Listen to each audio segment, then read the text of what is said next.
সারা দেশের ন্যায় ফেনী জেলাতেও আগামী 28/6/2026 তারিখ রোজ রবিবার সকাল 8টা থেকে বিকাল 4টা পর্যন্ত জাতীয় ভিটামিন এ প্লাস ক্যাম্পেইন পালিত হবে।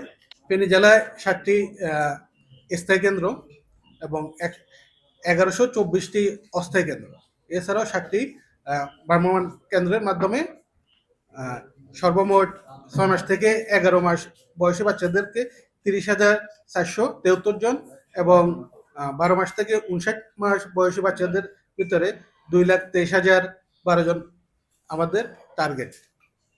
আমরা এই টার্গেট সফল করব। আমরা আশাবাদ ব্যক্ত করি যে আমাদের এই vitamin A ক্যাম্পিংটা more then 100% coverage হবে।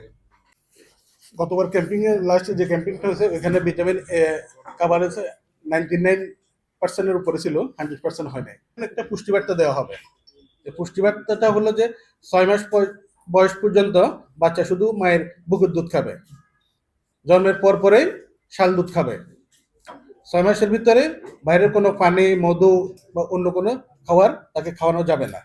একটা মিজেলস আউটব্রেক চলতেছে, এই মিজেলসেরও একটা ট্রিটমেন্ট কিন্তু ভিটামিন এ ক্যাপসুল। তো জনগণ এ ব্যাপারে একটু সচেতন হবে যে ভিটামিন এ ক্যাপসুল খাওয়ার পরে তাদের রোগ প্রতিরোধ ক্ষমতা বাড়বে, মিজেলস আক্রান্ত হবে না।